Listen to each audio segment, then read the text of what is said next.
I sold my $350,000 home in silence, then boarded a one-way flight and disappeared from my family's reach. 79 missed calls later.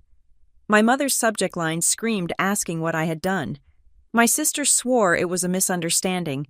Even though I held screenshots of her bragging inside my living room, I did not do it to hurt them. I did it because they had already decided I did not deserve to own anything they wanted. My name is Riley Jenkins. I am 33 years old, and I am currently a fugitive from my own bloodline. Exactly 3 weeks ago, I did something that many would consider unforgivable, and others might call the only act of sanity I have ever committed. I sold my $350,000 townhome in the Old North District of Columbus, Ohio. I did not consult my parents. I did not ask for my sister's permission. I did not put a sign in the yard that would alert the neighbors. I simply signed the digital closing documents, watched the wire transfer hit my bank account, and vanished. I'm not using the word vanished lightly. I boarded a one-way flight to a city where the air is thin and the mountains are sharp, effectively erasing myself from the geography of my family's expectations. To them, I am missing. To me, I am finally present. The evidence of my crime is currently vibrating on the desk next to my elbow. My phone has become a catalog of hysteria. 79 missed calls. I have counted them. 79 times. Someone in my family picked up their device and demanded my attention. And 79 times, I let it ring until it went to voicemail. The notifications are stacking up like bricks in a wall I am building to keep them out. The voicemails are a chaotic mix of weeping, rage, and confusion. My mother sounds like a tragedian on stage, sobbing about how I have abandoned the family in their time of need. My father sounds bewildered, his voice trailing off as if he is waiting for someone to hand him a script, but the one that actually stopped my breath, the one that made my hand shake just a little bit, was the text message that lit up my screen at 2 a.m. last night. It was from my sister, Brittany. It did not have a greeting. It did not ask if I was alive or dead. It said, simply and brutally, "We have 30 days. Where are the kids supposed to go?" I stared at those words for a long time. The screen eventually went dark, but the afterimage of the text burned behind my eyelids. The old Riley, the version of me that existed prior to last month, would have called back immediately. That version of me would have apologized profusely. She would have offered money she did not have, or space she did not want, just to make the anxiety stop. She would have absorbed the crisis like a sponge absorbs dirty water. But I am not that woman anymore. I did not reply. I did not type out a justification. I did not send a long, emotional paragraph explaining my actions. It is not because I'm cruel. I need you to understand that. It is because I have spent 3 decades answering every single call, fixing every single crisis, and smoothing over every single jagged edge in the Jenkins family dynamic. And it never fixed anything. It only taught them that I was the permanent safety net. A safety net does not get thanked. It gets stepped on. Well, the net is gone. I am sitting in a corner office on the 14th floor of the Crestline Risk and Compliance Building in Salt Lake City. This is my new reality. The office is sleek and impersonal, smelling faintly of lemon polish and ozone. I am drinking coffee that is slightly burnt, the kind of break room sludge that keeps corporate America running. But right now, it tastes better than any artisan latte I ever bought in Ohio. Outside the floor-to-ceiling windows, the snow is falling like static on an old television screen. It is a thick, silent white noise that covers everything. It feels clean. It feels like a blank page. I look at the dual monitors in front of me. I am starting a new role as a senior risk analyst. My colleagues here see a quiet, efficient woman in a charcoal blazer who is good with data. They see someone who smiles politely in the elevator and meets deadlines with surgical precision. They have no idea that the woman sitting in this ergonomic chair is currently orchestrating the demolition of her previous life. They do not know that I am not just analyzing risk for a logistics firm. I am living through the aftermath of the biggest risk calculation I have ever made. They thought I was their easy daughter. That is the part that makes me want to laugh, though the laugh would sound bitter if I let it out. They thought Riley was the reliable one, the one who followed the rules, the one who nodded and smiled and wrote the checks. They looked at my job title risk strategy and thought it was just boring corporate speak. They did not realize that my entire career is built on assessing threats, identifying vulnerabilities, and mitigating disaster. I spend 40 hours a week looking at complex systems and finding the weak points. I predict worst-case scenarios for a living. They never realized that while they were playing checkers, I was learning how to dismantle a bomb without shaking, and the bomb was them. It started 4 weeks ago. The turning point was not a dramatic explosion or a fistfight. It was quiet. Most devastating things are quiet until it is too late. It was a holiday dinner at my parents' house. The house always smelled the same cinnamon broomsticks and that underlying scent of old dust that never quite leaves a home where too many things are kept for too long. I was in the hallway. I remember the texture of the carpet under my socks. It was worn down in the middle, a path tread by years of walking on eggshells. I was heading toward the kitchen to help clean up because that is what I always did. I was the helper, the fixer, the one who earned her keep by being useful. If I was useful, I was safe. That was the unspoken rule. I was carrying a stack of dessert plates, my fingers sticky with pie filling. I stopped because the floorboards in my parents' house have a specific groan. And I heard voices coming from the kitchen. Low voices, intense voices, the kind of tone people use when they are discussing something they do not want the rest of the world to know. I stopped. I stood there in the shadow of the hallway, holding those dirty plates.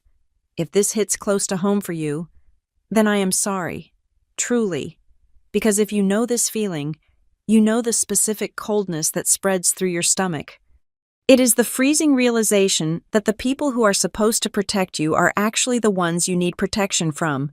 It is the moment you realize that to them. You are not a person with dreams and boundaries. You are a resource.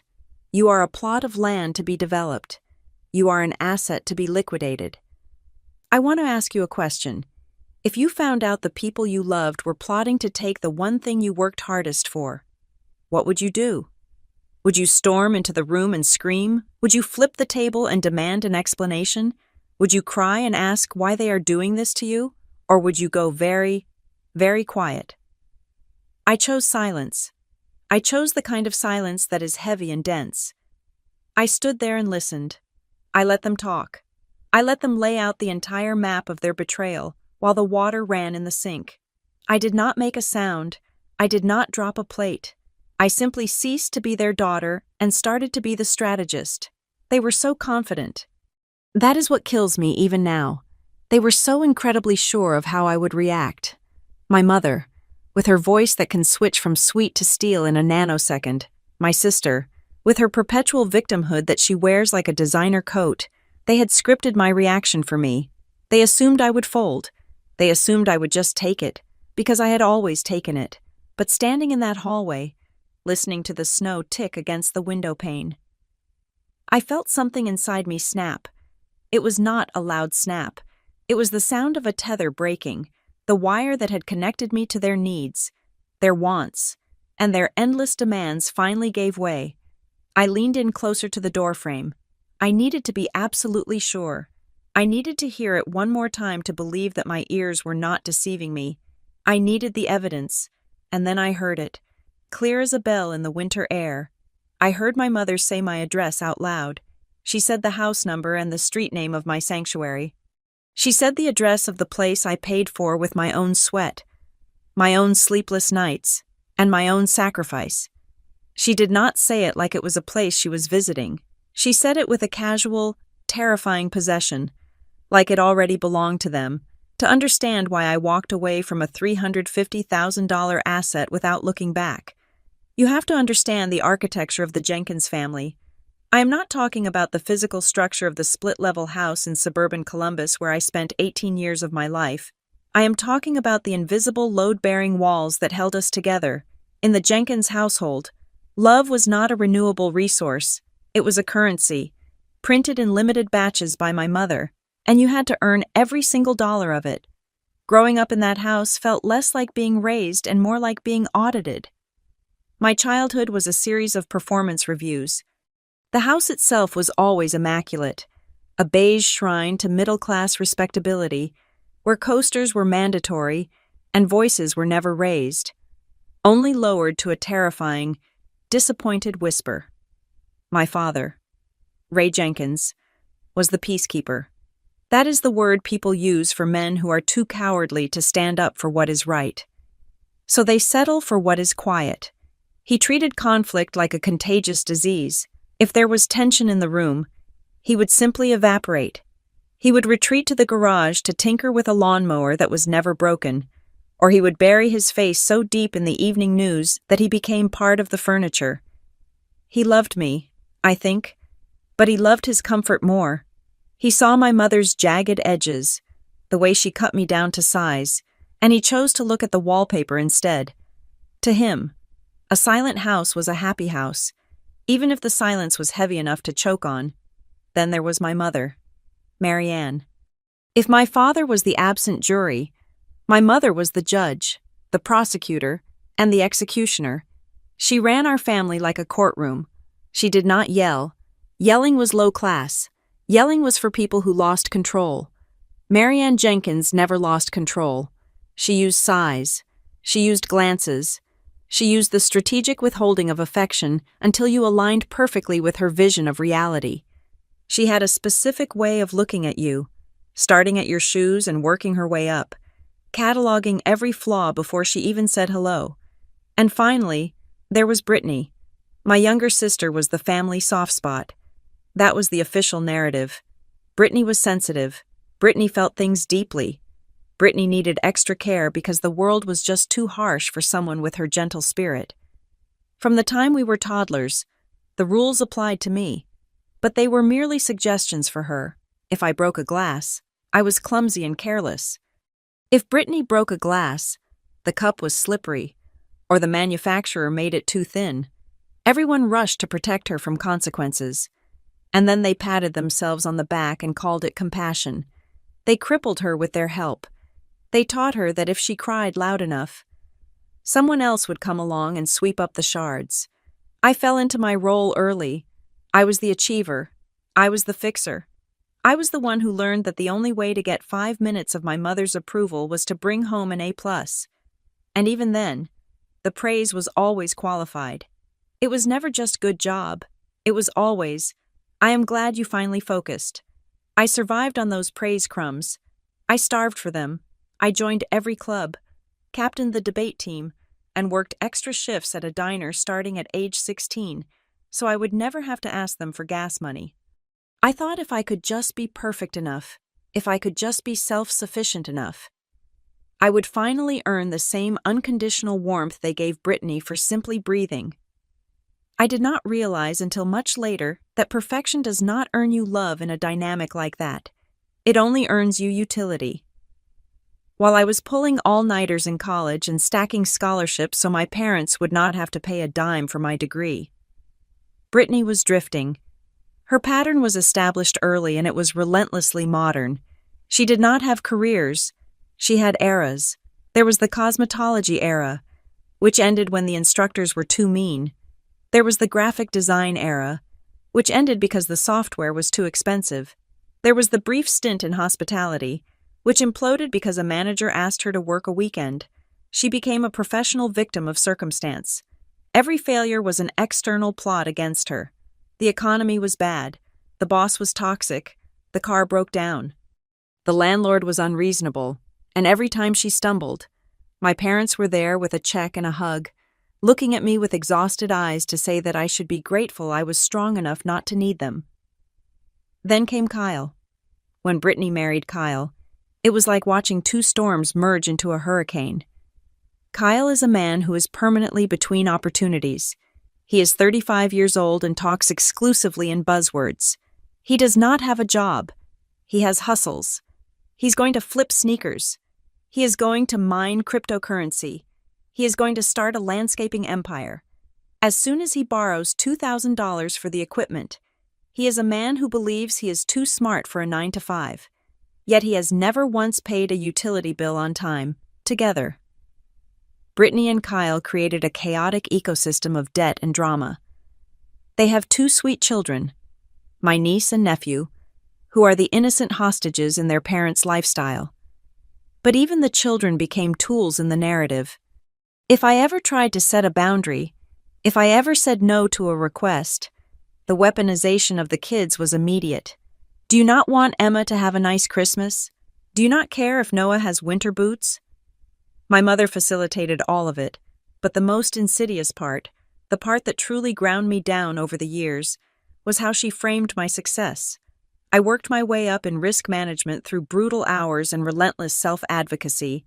I bought my home by eating ramen and skipping vacations for 4 years. But to my mother, none of that was labor.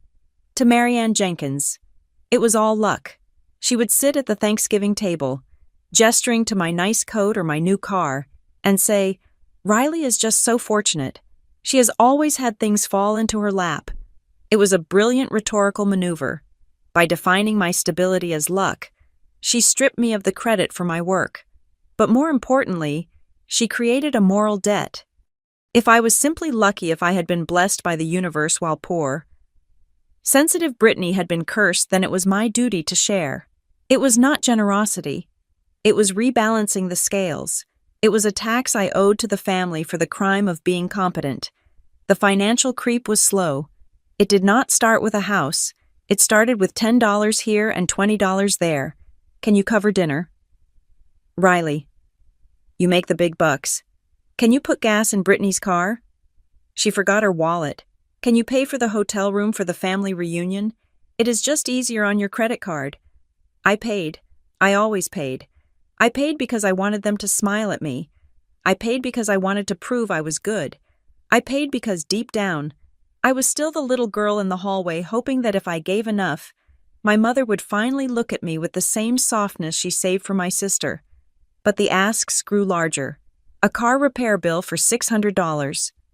A security deposit for an apartment they eventually got evicted from. A flight to Florida because Brittany needed a mental health break. It became routine. It became an assumption. I stopped getting asked. I just got sent the bill. I would get a text from Kyle saying, "I sent the electric bill to your email. Thanks. No question mark. No please. Just the expectation that the Bank of Riley was open for business." I remember one specific afternoon about 6 months ago. I was visiting my parents, and I mentioned I was tired. I had just closed a massive compliance audit at work, and I had been awake for nearly 30 hours straight. I sat on their sofa, rubbing my temples, admitting that the stress was getting to me. My mother looked up from her knitting. She did not offer me a cup of coffee. She did not tell me to rest. She looked at me with a sharp, dismissive little laugh and said, "Oh, stop it. Riley, you sit at a desk all day. Try living Brittany's life for a week. Try having real problems." That was the moment the cracks in the foundation became visible to me, even if I did not want to admit it yet. My exhaustion was invalid because it was profitable. Brittany's chaos was sacred because it was pitiful. I realized then that I was not a person to them. I was not a daughter who needed comfort, or a sister who needed friendship. I was a solution. I was a walking, talking contingency plan. I was the insurance policy they took out against Brittany's inevitable failures. They did not love me for who I was. They loved me for what I could provide. And as long as I kept providing, they would keep taking. They would take my time. They would take my money. They would take my sanity. And as the housing market in Columbus began to tighten, and Brittany's latest rental situation began to sour, I saw the shift in their eyes. I saw them looking at my townhome not as my sanctuary, but as an underutilized asset. I had 2 bedrooms. I lived alone. To my mother's efficiency-obsessed mind, this was a waste. It was a surplus. And in the socialist economy of the Jenkins family, a surplus belonging to Riley was simply a deficit waiting to be filled by Brittany. They started making comments long before the holiday dinner, little jabs about how empty my house must feel, remarks about how much Noah would love a yard like mine, questions about why I needed a guest room when I rarely had guests. I brushed them off. I laughed them away. I thought they were just being their usual intrusive selves. I did not realize they were conducting a feasibility study. I did not realize they were measuring the square footage and counting the closets. I did not understand that in their minds. I was merely the temporary custodian of a property that fate intended for the sister who needed it more. I was the steward of their backup plan, and they were getting ready to cash it in. The holiday dinner 4 weeks ago was a masterclass in performative normalcy. My parents' house was staged like a catalog for a life that didn't actually exist. The air was thick with the scent of those aggressive cinnamon candles, the kind that don't smell like baking, but rather like a chemical spill at a spice factory. The tree was up, draped in tinsel and the same scratched glass ornaments I had known since I was a toddler, reflecting the room in warped, funhouse miniatures. In the background, a jazz Christmas playlist was looping softly. My dad, Ray, was humming along, pretending he had curated the selection. Even though I knew perfectly well he couldn't name a single artist, it was the Spotify Classic Holiday algorithm doing the heavy lifting, just like he let everyone else do the heavy lifting in his life. I was sitting on the beige sectional, nursing a glass of white wine that was a little too warm. I had arrived on time. Of course, I always did. I brought the salad, the wine, and the expensive cheese board that my mother would eat, and then complain was too sharp. Brittany and Kyle were late. Not fashionably late, predictably late. We were 45 minutes past the agreed dinner time when the front door finally burst open, bringing in a gust of freezing Ohio wind and the chaotic energy that followed them everywhere. "Car trouble," Brittany announced before she even said hello. She was unwinding a scarf that looked new. Her cheeks flushed not just from the cold, but with a strange, frantic excitement. The starter was acting up again. Kyle had to jimmy it. Kyle followed her in, carrying a diaper bag that looked like it had been through a war zone. He didn't look like a man dealing with a broken-down vehicle. He looked bouncy. He offered a wide, loose grin that didn't quite reach his eyes, but showed a lot of teeth. We're here. Don't start the party without the VIPs." There was a specific vibration coming off them tonight. Usually, when they arrived late, they were sullen or defensive, ready to fight off my mother's passive-aggressive comments. But tonight, they were practically buzzing. They had the swagger of people who had just bought a winning lottery ticket but hadn't cashed it in yet. It was the energy of people who had already decided they were winning something. My mother, Marianne, emerged from the kitchen wiping her hands on a tea towel. Instead of her usual tight-lipped sigh about the time, she beamed. "Oh, don't worry about it. You're here now. Let me get the kids' coats." The kids. They were the only pure thing in that house. Emma, my 6-year-old niece, made a beeline for me.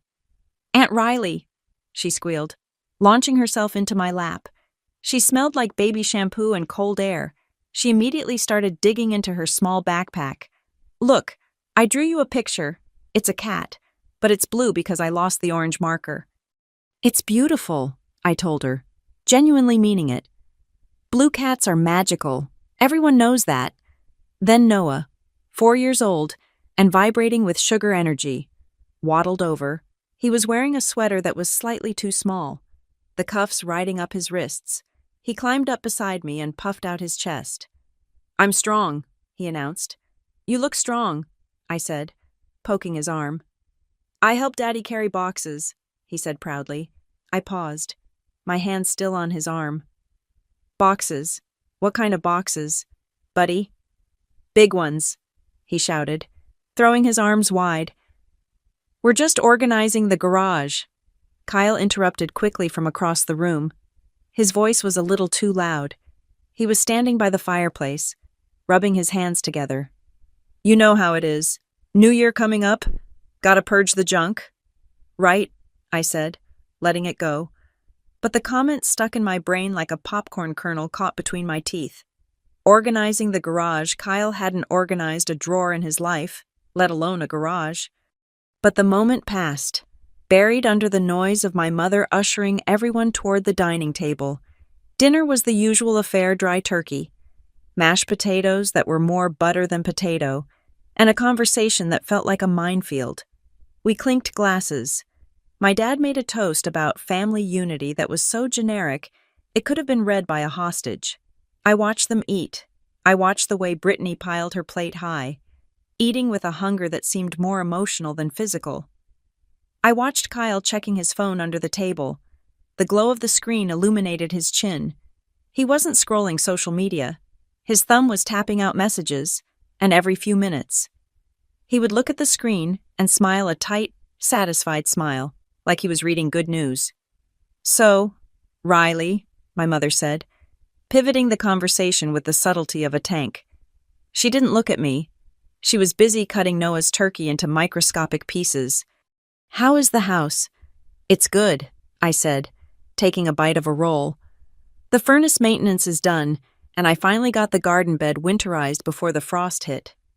"2 bedrooms," she mused, as if she were recalling a fact she had just learned, rather than a house she had visited 50 times. "And that big yard, it's a lot of work for one woman. Isn't it, all that space, just for you?" "I like the space," I said, keeping my voice neutral. "And I handle the work fine. I loved my home. I felt a surge of protectiveness just talking about it. I had bought the townhouse in the Old North area 3 years ago. It wasn't a mansion, but it was mine. It had hardwood floors that I had refinished myself on weekends, terrified I would ruin them. But learning as I went, it had a kitchen with a window that looked out onto a maple tree. I had paid it down aggressively, throwing every bonus and tax return at the principal. With the neighborhood gentrifying coffee shops popping up, the university expanding it was now worth about $350,000. It was my nest egg, my safety. "It's just lonely, I would think," Brittany chimed in, talking around a mouthful of stuffing. She exchanged a quick, darting look with Mom. It was a synchronized glance, a script sync. Phase 1 complete. Initiate Phase 2. "I'm not lonely," I said. "I like the quiet." "Quiet is nice," Kyle said, finally looking up from his phone. "But family is better. You know, kids running around, noise, life." He gestured vaguely with his fork. "That house would be great for kids. The layout. I mean, it's great for me," I said. Putting my fork down, the tension was starting to tighten the skin on the back of my neck. "Why are we talking about my floor plan?" "Oh, don't be so sensitive," Mom snapped lightly. "We're just making conversation. It's just that, well, Brittany and Kyle are going through such a transition right now. The apartment on 4th Street is just so cramped, and the mold issue—" "There's no mold." "Mom," Brittany corrected, but without heat. "It's just drafty." "It's unsafe," Mom insisted. She looked at me, her eyes wide and pleading, the look she used when she wanted me to open my wallet. "Family helps family, Riley. That's what we do. We share our blessings." I felt the trap closing. This was the setup. They were going to ask for money again, or maybe they wanted me to co-sign a lease for a new place. I braced myself, mentally calculating how much I could afford to lend them just to make the conversation stop. "I can help look at lease agreements if you find a new place," I offered, trying to preempt the request for cash. "I know some property managers in Hilliard who are reasonable." Kyle laughed. It was a short, sharp bark of a laugh. "Hilliard? That's 40 minutes away. We need to be central." For Brittany's job prospects, Brittany didn't have job prospects. She had job fantasies. But I nodded. "Okay, well, let me know," my mother sighed, a long theatrical exhale that signaled I was missing the point. Ideally, they wouldn't have to deal with landlords at all. You know how predatory they are. It would be so much better if they could stay somewhere familiar, somewhere safe. She looked at me. Brittany looked at me. Kyle looked at me. Even my dad looked up from his potatoes, his eyes anxious, darting between me and his wife like he was watching a tennis match he wanted to end. "Well," I said, wiping my mouth with my napkin, "I hope you find something." I didn't take the bait. I refused to offer. I refused to say. "Oh, they can stay with me. I had done that once, 5 years ago, and it had taken me 6 months and a threatened lawsuit to get them out of my spare room. Never again." The silence that followed was heavy. It wasn't just awkward, it was hostile. My mother's smile became fixed, A brittle mask. Brittany poked at her food. Looking like a sulking teenager, Kyle went back to his phone, tapping furiously. "Who wants pie?" Dad asked, his voice cracking slightly. "We have pumpkin and apple." "I'll help clear the table," I said. Standing up immediately, I needed to move. I needed to get away from their staring eyes and the suffocating pressure of their expectations. "That's a good girl," Mom said, her voice dripping with that patronizing sweetness. "You always were the helpful one." I gathered the plates. Stacking them high, I took the heavy platter of turkey carcass. I walked toward the kitchen, the sanctuary of the dutiful daughter. I thought I was escaping the conversation. I thought I was just doing the dishes. I pushed through the swinging door into the kitchen. The room was cool and dim, the only light coming from the stove hood. I walked over to the sink and turned on the water. It was loud, a rushing stream to drown out the world. But then, I turned it down. I don't know why.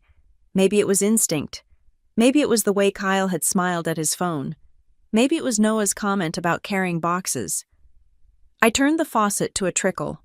I stood there, clutching a dirty plate, and I listened. The dining room was just on the other side of the wall. The swinging door hadn't latched completely, and that is where the dinner ended. And the war began. That is exactly where I heard everything. The water was warm against my wrists, but the rest of my body felt like it had been plunged into a tank of ice. I stood at the stainless steel sink, my hands submerged in sudsy gray water, holding a serving spoon that I had already scrubbed 3 times. I had turned the faucet down to a thin, silent thread of water.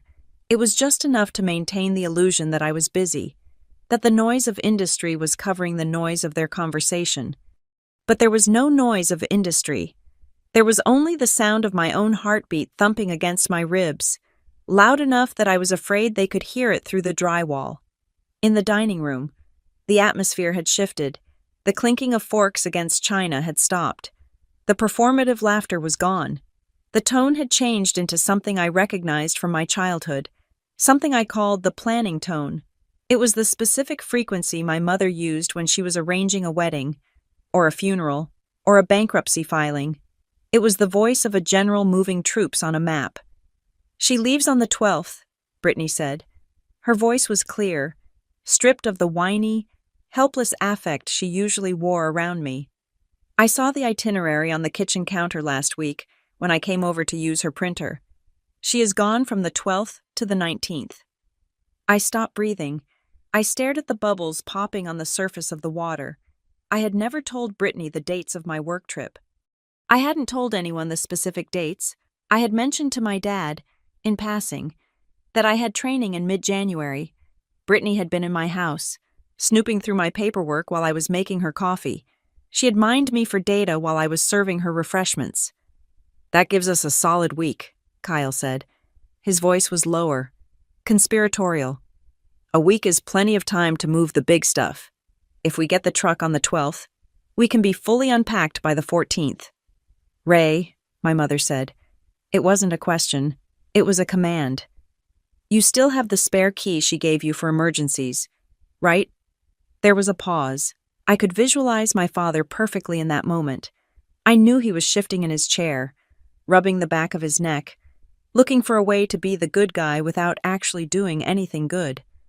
"I have it," my father mumbled. "But Marianne, are we sure about this? I mean, just walking in? She asked me to use it to water the plants if she was gone for more than 10 days. She didn't say anything about moving furniture." "We are watering the plants," my mother said, her voice smooth and terrifyingly reasonable. "We are just also watering the family. Ray, look at your grandchildren. Look at Noah. Do you want him sleeping on a mattress on the floor in that drafty apartment for another month? Riley is family. She would want this. She is just too rigid to see it right now. We have to help her help us." "But she didn't agree to it," my father said weakly. "She doesn't have to agree to it right now," Brittany interjected. "She just has to accept it when she gets back. Once we're in, we're in. It's not like she can kick us out in the snow. She's not a monster." "Possession is 9/10 of the law," Kyle said.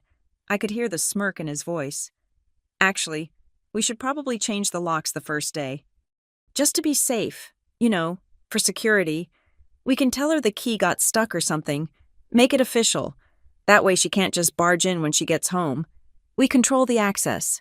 I gripped the edge of the counter so hard my knuckles turned white. My vision blurred for a second. Change the locks. They weren't just planning to stay for a few weeks. They were planning a hostile takeover. They were going to lock me out of the home I paid for. They were going to make me a guest in my own life. I don't know, my father said, his voice trembling. What if she gets angry? What if she, Then came the laugh. It was soft, dry, and utterly dismissive. It was my mother's laugh. Oh, Ray, honestly, she said, Riley won't call the cops on her own sister. She doesn't have it in her. She never fights back. She'll yell. She'll cry. She'll lecture us about boundaries. And then she'll go sleep on the couch while Brittany takes the master bedroom. That is who she is. She always folds. The spoon I was holding slipped from my hand and hit the bottom of the sink with a dull clatter. I froze, waiting for them to stop, waiting for them to realize I was listening. But they didn't stop. They were too drunk on their own entitlement. It's just fair, Brittany said, and her voice was filled with a toxic, righteous indignation. She has 3 bedrooms, 3, and she lives there alone. It's selfish. Honestly, my kids deserve rooms more than she deserves an office and a whatever that other room is. A guest room for nobody. Why should she hoard all that space while we struggle? It's not right. Exactly, Kyle said. We're doing her a favor. Really, a house needs life in it. We're bringing life. I stood there in the dim light of the kitchen, and I felt something fundamental rearrange itself inside my chest. For 33 years, I had operated under the delusion that I was a member of this family. I thought I was a daughter, a sister, a person worthy of respect. I thought that if I played by the rules, if I was successful and generous, they would eventually respect me. I was wrong, in that moment. Listening to them divvy up my square footage like looters going through a wreck. I realized the truth. I wasn't a person to them. I was a resource. I was a holding company. My house wasn't my home. It was family property that I was temporarily managing until the real family members needed it. I was the caretaker. I was the bank. And banks don't get feelings. Banks get robbed. My mother was right about one thing. The old Riley wouldn't have called the cops. The old Riley would have cried. She would have begged. She would have tried to negotiate a compromise that left everyone unhappy but kept the peace.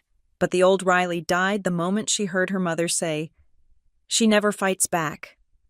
I didn't storm into the dining room. I didn't kick the door open and scream at them. I didn't throw the wet sponge at Kyle's smug face. I didn't shed a single tear. The urge to cry had evaporated, replaced by a cold, crystalline clarity. My brain flipped a switch. The emotional daughter was offline. The senior risk analyst was online. I closed my eyes and took a breath. I visualized the situation as a work problem. Threat detected, hostile actors attempting unauthorized seizure of assets, vulnerability, physical access via compromised keyholder, father, timeline imminent, attack scheduled for January 12th, risk level critical, action plan, assess, contain, execute. I wasn't going to fight them. Fighting implies we are on equal footing. I was going to dismantle them. I picked up one last plate. It was a dessert plate with a painted snowman on it. I washed it.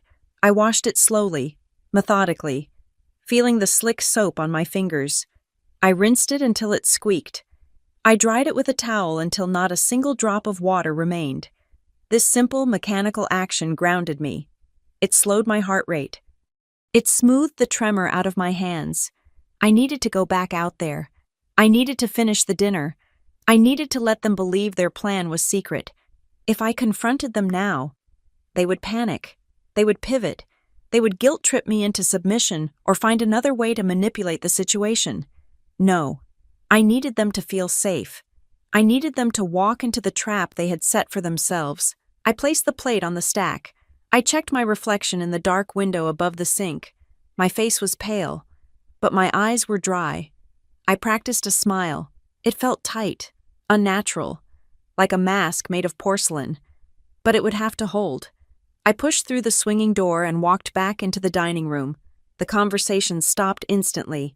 It didn't taper off. It was severed. Kyle looked down at his phone. Brittany took a sudden, aggressive drink of her water. My father looked at his shoes. My mother, the only professional in the room, looked right at me and smiled. "All done?" she asked sweetly. "All done," I said. My voice was steady. It was calm. It was the voice of a pilot announcing turbulence. "The kitchen is clean." I sat back down at the table. I picked up my wine glass, which was now room temperature, and took a sip. I looked at Brittany. I looked at Kyle. I looked at the parents who had raised me to be a doormat. "So," I said, leaning forward slightly, "you were talking about the new year. Do you have any big resolutions?" I saw the relief wash over them. They thought I hadn't heard. They thought I was still the oblivious, useful idiot. They thought they had won. Kyle grinned, and this time it reached his eyes. "Just big moves, Riley. We're thinking this is going to be a year of big moves." "I hope so," I said, and I smiled back at him. "I really hope you get exactly what you deserve." My mother beamed, mistaking my threat for a blessing. "That's the spirit, Riley. That's the family spirit." I sat there for another hour. I ate a slice of pumpkin pie. I let my niece show me her drawing again. I hugged my father goodbye at the door. I let my mother kiss my cheek, her lips feeling like dry paper against my skin. I watched Brittany and Kyle drive away, their taillights fading into the snowy dark. I was calm enough to scare myself. As I drove home that night, the silence in my car wasn't lonely. It was heavy with potential. They had planned a war for January 12th. They didn't realize that I had just moved the timeline up. They were playing for rooms and furniture. I was playing for my life. I drove 3 blocks away from my parents' house before I pulled over into the empty parking lot of a closed pharmacy. My hands were shaking so hard, I could barely grip the steering wheel. The silence of the car felt suffocating, so I did the only thing that felt logical. I dialed Tara. Tara has been my best friend since freshman year of college. She is the only person in my life who has never once told me to be the bigger person. She is a scorched earth kind of woman, a corporate litigator who views my family not as quirky characters, but as a liability I have been mismanaging for a decade. She picked up on the second ring. "You survived dinner. Do you still have all your limbs?" "I need you to listen to me," I said. My voice sounded foreign, metallic and cold. "I need you to listen, and I need you to not interrupt until I am done." I told her everything. I recounted the conversation in the kitchen word for word. I told her about the plan to use the spare key. I told her about the movers scheduled for the 12th. I told her about my mother's laugh and the specific, gutting phrasing of, "She never fights back." When I finished, there was a long silence on the other end of the line. It wasn't a shocked silence. It was the silence of a judge who has just seen the final piece of evidence. "Okay," Tara said finally. Her voice was terrifyingly calm. "So, they are not just grifters anymore. They are invaders. This is a hostile takeover. Riley, they have scoped the asset, identified the weak security protocol, which is your dad, and set a timeline." "I don't know what to do," I admitted, leaning my head back against the headrest. "Part of me wants to drive back there and throw the key in the snow. Part of me wants to change the locks tonight. But Tara, if I do that, the explosion, you know how they are. My mother will spin this. She will tell everyone I am letting my niece and nephew freeze on the street. She will weaponize the entire extended family against me." "Riley," Tara cut in, sharp as a knife, "I have one question for you. If you stop them this time, if you change the locks and have the big fight and win, will they stop forever?" The question hung in the cold air of the car. I looked out at the gray slush in the parking lot. If I stopped them now, they would retreat. They would cry. They would guilt me. And then, 6 months from now, there would be another crisis, another temporary need, another boundary pushed. As long as I had the house, and as long as I had the resources, they would view me as a target. I was the hunted. No, I whispered. They won't stop. Exactly, Tara said. You cannot negotiate with terrorists, and you cannot negotiate with family members who think your property is their birthright. You need a nuclear option. You need to remove the asset from the board completely. The next morning, I took a personal day from my current job. I did not sleep. I spent the night staring at my ceiling, memorizing the cracks in the plaster, saying goodbye to a room I still loved. By 10 o'clock, I was sitting in the office of Gavin Holt. Gavin is a real estate attorney Tara recommended. He is a man who looks like he was carved out of granite and dressed in a bespoke suit. His office smelled of leather and expensive cologne. He did not offer me tea or sympathy. He offered me legal strategies. I laid out the situation. I told him about the unauthorized entry plan. I told him about the family dynamic. Gavin took notes on a yellow legal pad, his pen scratching rhythmically. When I finished, he capped his pen and looked at me over his glasses. You have 3 options, Ms. Jenkins, he said, his voice devoid of emotion. Option 1. You wait. You let them move in, and then you call the police. This is the messy option. The police hate domestic disputes. If your sister has established residency, which she can do surprisingly quickly by receiving mail there or having a key, the police might declare it a civil matter. Then you are looking at a formal eviction process. In Ohio, that can take months. You will be living with them, or they will be living in your house while you pay the mortgage. While you fight them in court, it will be expensive, and it will be public. I shuddered. The thought of serving an eviction notice to my sister while my mother screamed at me in the courtroom made me nauseous. Option 2, Gavin continued. Preemptive legal action. We send a certified letter stating that no permission is granted for occupancy. We change the locks today. We install cameras. If they try to enter, it is breaking and entering. But again, this relies on enforcement. Are you willing to have your father arrested if he uses the key? Are you willing to press charges against your sister? No, I said quickly. I can't arrest my dad. He's just weak. He's not the mastermind. Then option 2 is weak as well, Gavin said. He leaned back. Which brings us to option 3, the clean break. You sell the property. Sell it, I asked. But the timeline they are moving in on the 12th. We can close faster than that if we find a cash buyer, Gavin said. But here's the beauty of the sale. Once the deed transfers, you are no longer the bad guy. You are just the former owner. If your family tries to move in after the closing, they are trespassing on a stranger's property, a stranger who has no emotional attachment to them, a stranger who will call the police without hesitation. You transfer the enforcement role to the new owner. It was brilliant.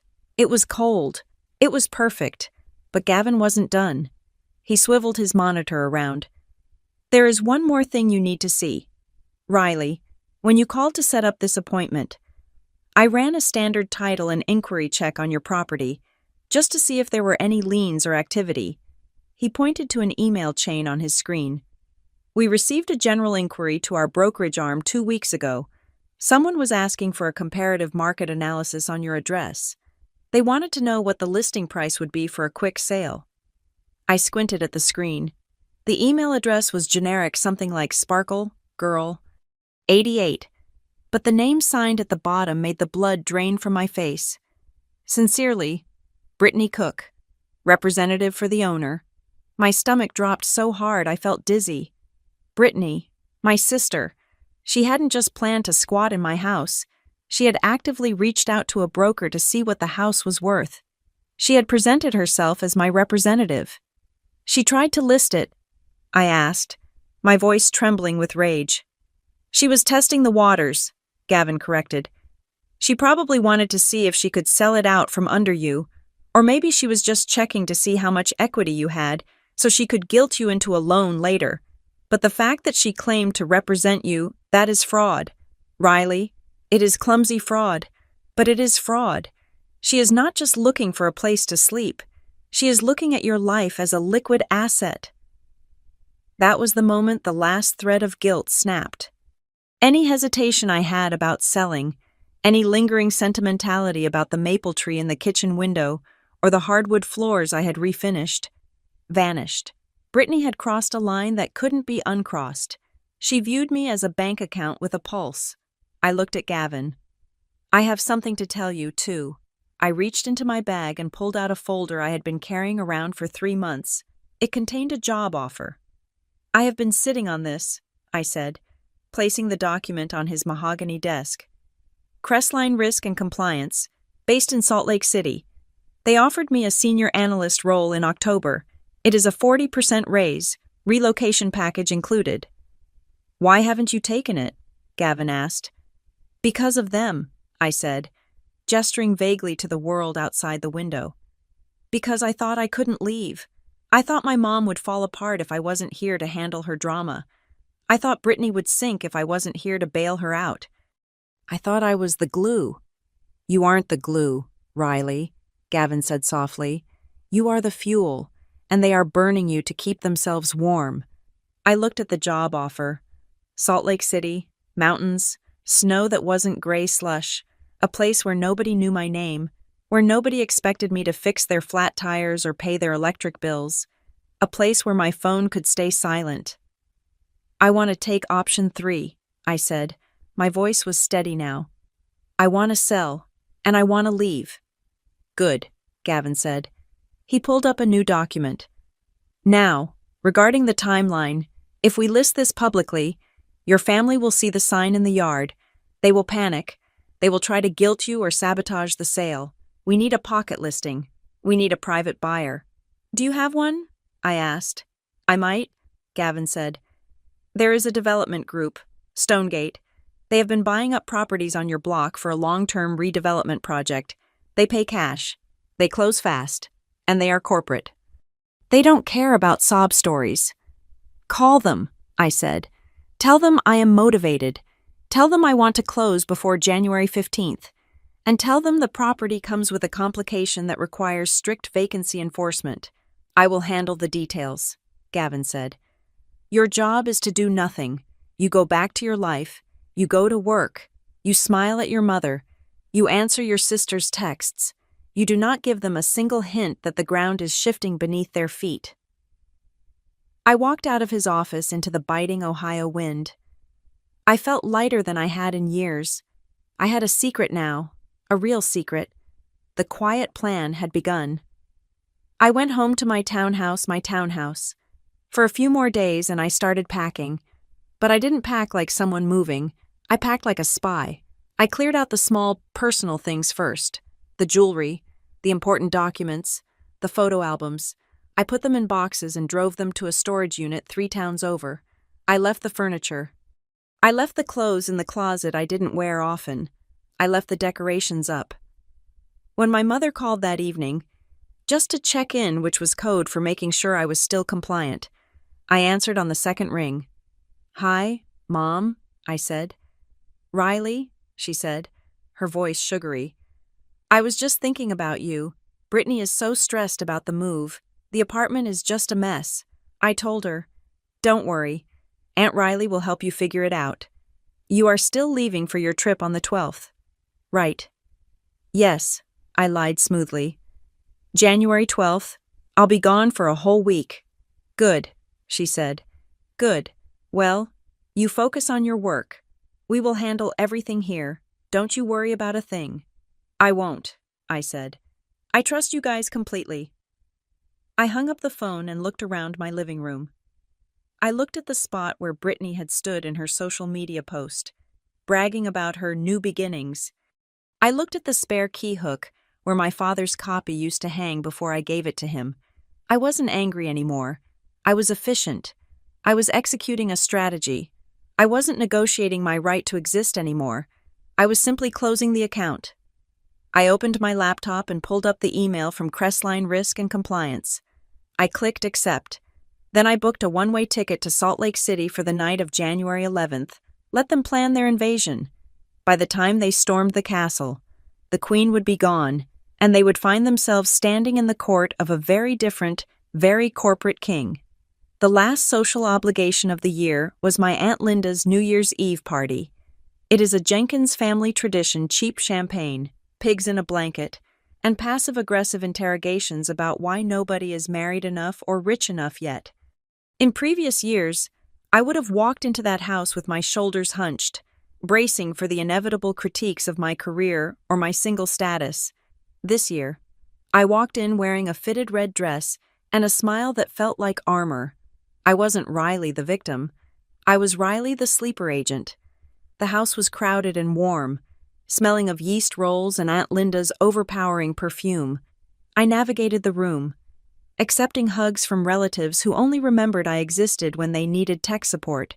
I found myself in the kitchen, trapped between the refrigerator and a cousin who was explaining his crypto portfolio.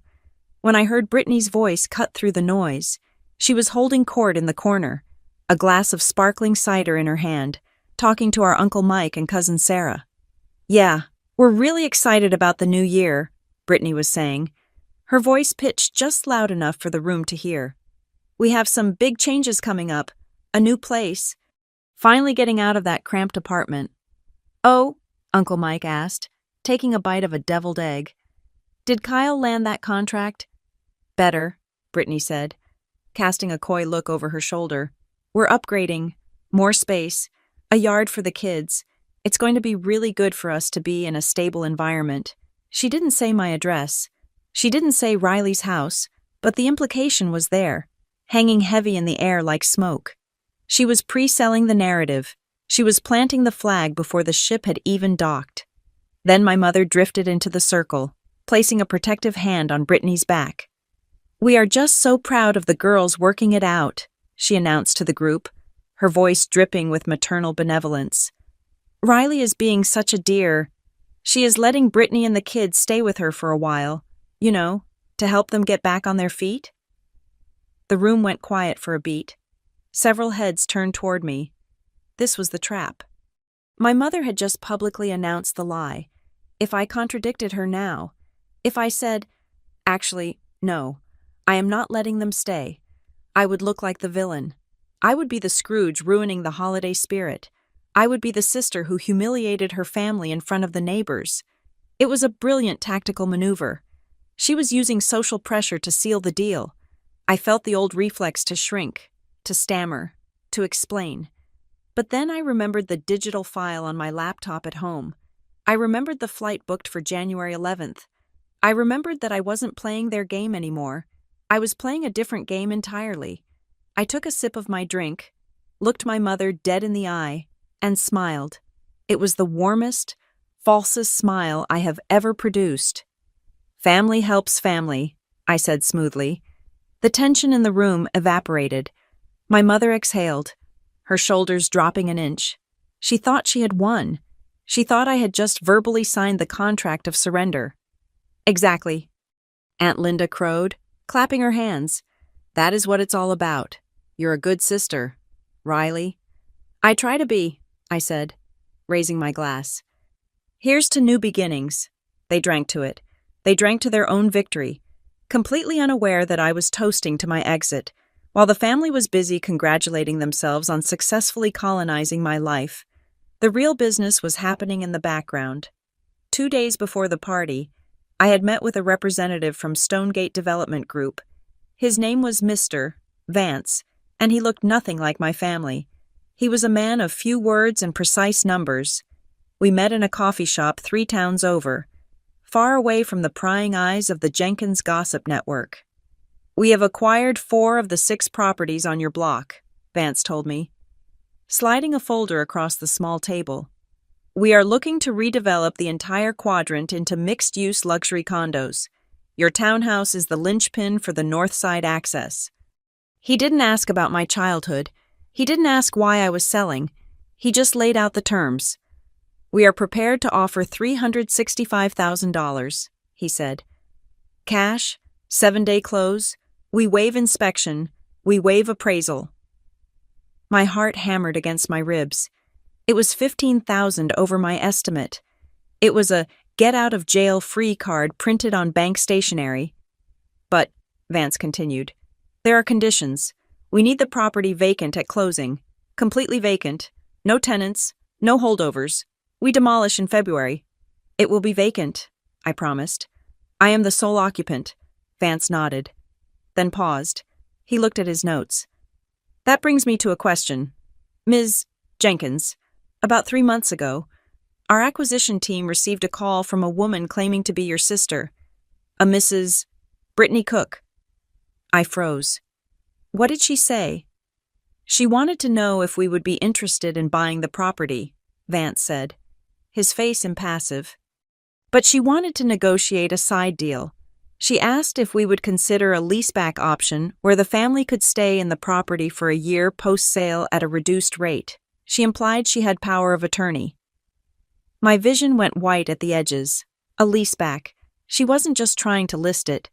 She was trying to sell my house to a developer and then use the proceeds to live there rent-free. She was trying to turn me into a landlord and a bank simultaneously, without my consent.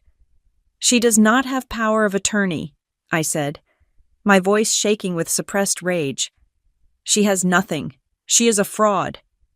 We figured as much, Vance said dryly. We declined the offer. We don't do leasebacks, and we don't deal with third parties. Good, I said. You deal with me, and I am selling. No leaseback, no family, just keys on the counter and an empty house. Then we have a deal, Vance said. The revelation that Brittany had been circling my home for months, trying to broker deals behind my back, was the final nail in the coffin of my sisterly affection. She wasn't a desperate mother trying to house her kids. She was a predator. She was a creditor collecting a debt I never owed. Back at the New Year's party, watching Brittany preen about her new place, I felt a dark, cold satisfaction. She was bragging about a castle made of sand, and the tide was already coming in. I spent the rest of the week executing the final steps of my departure. I kept my tone with my parents neutral. I texted them back within reasonable time frames. I sent emojis. I asked about their day. I gave them no hints, no warnings, no reason to suspect that the easy daughter had gone rogue. I told them my work trip was confirmed for the 12th. This was true. I was flying out on the 11th, but the trip was a permanent relocation, not a conference. Don't worry about the house, my dad told me on the phone. I'll swing by on the 12th and check the furnace, water the plants. Thanks, Dad, I said. That would be great. Just make sure you use the key I gave you. Will do, he said. Have a safe flight. I hung up and immediately called Mrs. Higgins, my neighbor 3 doors down. Mrs. Higgins is 72, sharp as a tack, and spends her days watching the neighborhood through her blinds. She knows everything. Mrs. Higgins, I said, I am going to be traveling for work for a while. A long while. I was wondering if you could do me a favor. Could you grab my mail? And if you see anything unusual, trucks, people who aren't me, could you just text me? You expecting trouble? Dear, she asked. Just being cautious. I said, I'll keep an eye out, she promised. Nobody touches that porch without me knowing. I didn't ask her to spy. I didn't ask her to intervene. I just needed a witness.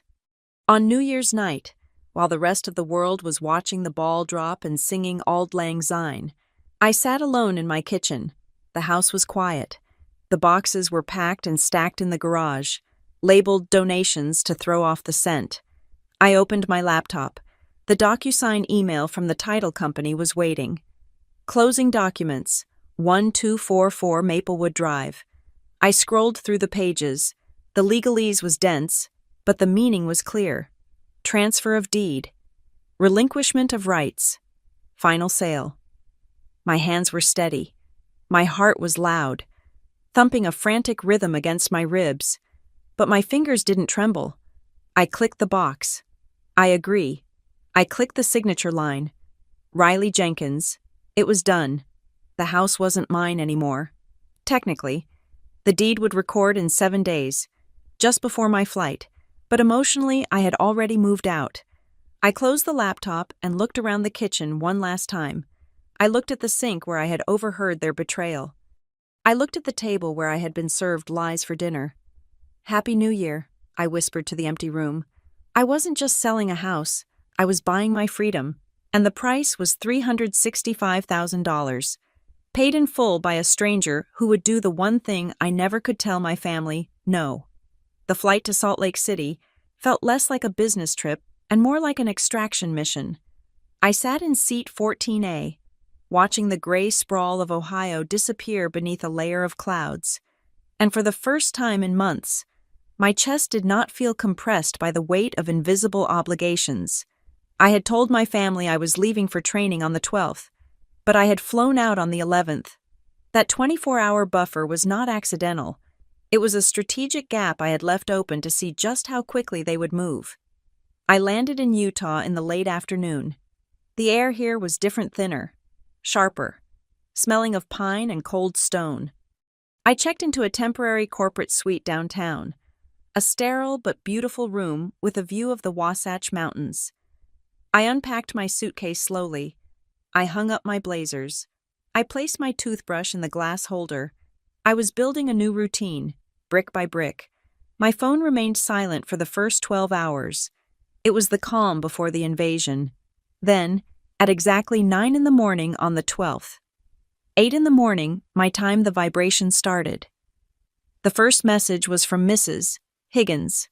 It was short, precise, and devastating. "There are moving vans, 2 of them. They are backing into the driveway. I see your father's car." I stared at the text. They had not wasted a single second.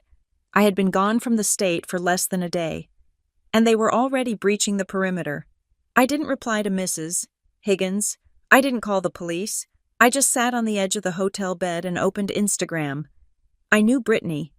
I knew that for my sister, an event did not happen unless it was documented, filtered, and broadcast to her 600 followers. She needed an audience for her life because she had never learned how to live it for herself. Her profile picture had a red ring around it. New story. My thumb hovered over the screen for a moment. I knew that clicking that circle was going to hurt. It was going to be a digital punch to the gut, but I needed the evidence. I needed to see the crime in progress. I tapped the screen. The video opened with a burst of upbeat pop music. It was a panning shot of my living room. The morning sun was streaming through the windows I had washed a week ago. The hardwood floors I had refinished were gleaming, and there, standing in the center of the room, spinning in a circle with her arms wide, was Brittany. She had used a filter that made the light look golden and soft. Across the bottom of the screen, in a curly, whimsical font, she had typed, "New beginnings. So grateful for this next chapter." I watched the video again and again. I wasn't looking at Brittany. I was looking at the background. I was looking at the details that proved this wasn't just a visit. It was an erasure, on the mantle, where I kept framed photos of my graduation and a picture of me with Tara. The frames were gone. No, not gone. I squinted at the screen. They were lying flat, face down. She hadn't even packed them away yet. She had just tipped them over so she wouldn't have to look at my face while she claimed my space. The video cut to the next clip. This one was of Kyle. He was kneeling at the front door, a toolkit spread out beside him. He was unscrewing the brass lock set, the expensive, high-security smart lock I had installed 2 years ago. He looked up at the camera and grinned, holding up a shiny new deadbolt from a hardware store. The caption read, "Man of the house making us safe. Safe." He was destroying property to secure a home he had no legal right to enter, and she called it safety. I took a screenshot. The timestamp was visible at the top 9:15 a.m. I zoomed in on the photo. In the corner of the frame, sitting on the entryway table, was a crumpled receipt from a home improvement store. I could just make out the logo. I kept tapping. The next slide was the kitchen. My refrigerator. Taped to the stainless steel door was a drawing, one of Noah's scribble masterpieces. It was taped right over my calendar, right over the schedule I kept for my life. And then, the direct message came. A notification slid down from the top of my screen. It was from Brittany. Surprise followed by a confetti emoji. "Mom said you were okay with it. So we decided to surprise you and get settled before you got back. The kids are so happy. Noah already picked out his room. We can talk about rent and stuff later. But don't worry. We'll take care of everything. Love you." I felt the bile rise in my throat. Mom said you were okay with it. It was the perfect lie. It absolved her of guilt. If Mom said it was okay, then Brittany wasn't a thief. She was just a beneficiary. She was framing this as a quirky family mix-up, a surprise party where the gift was my entire net worth. She wanted me to be cornered. She wanted me to see the kids happy, see them settled, and feel like a monster if I told them to leave. She was banking on my silence. She was betting everything on the fact that Riley never fights back. I did not type a response. I did not send a rage-filled paragraph. I did not call her and scream that she was trespassing. Instead, I carefully took screenshots of everything. I captured the text message. I captured the video of Kyle changing the locks. I captured the photo of my face-down pictures. I saved them all to a folder on my cloud drive labeled Evidence. Then my phone rang. The caller ID said, "Dad." I stared at the phone for 3 full rings. My father, the peacekeeper, the man who had walked me down the aisle at my college graduation and told me he was proud of my independence, the man who was currently standing in my driveway, watching moving vans unload furniture into a house he knew I hadn't sold to them. I answered. "Hello?" My voice was flat. "Riley." His voice was thin, reedy, vibrating with a nervous energy that I recognized instantly. He sounded like a child who had broken a vase and was waiting for the parents to come home. "Hi, honey, did you make it to your training okay?" "I'm in Salt Lake, Dad," I said. "Why are you calling?" "Well, He cleared his throat. I heard a noise in the background, the heavy thud of furniture being set down. "I wanted to check in, make sure you landed." "I landed," I said. "What's that noise, Dad?" "Noise," he squeaked. "Oh, nothing. Just the radio. Listen, Riley, about the house." "What about the house?" I asked. I wanted him to say it. I wanted him to own it. "Well, Brittany and Kyle, they're moving things in," he stammered. "Your mother said you two talked. She said it was all settled, that you agreed to let them stay for a few months while they got back on their feet." "Dad," I said, cutting him off, "did I ever tell you that—" There was a silence on the line, a long, heavy silence. "Well, no," he admitted softly. "Not directly, but your mother said—" "You have my phone number." "Dad," I said, "you have a mouth. You could have called me. You could have asked me." "Riley, did you give your sister the deed to your house?" "But you didn't. You just gave them the key." "I thought you knew," he whispered. "I thought it was a surprise. I didn't want to start a fight." "Riley, you know how your mother gets." "Yes," I said. "I know how she gets. And I know how you get quiet, and you let her do whatever she wants, even if it destroys me." "It's not destroying you," he pleaded. "It's just a few months. They have nowhere else to go. The kids—" "I have to go." "Dad," I said, "I have a meeting." "Wait, Riley," he called out. "Are you okay with this? I mean, now that they're here, it's done, right? We can just make the best of it." I closed my eyes. I felt a wave of nausea. This was the trap. It's done, right? They had created facts on the ground. They had moved in. They had changed the locks.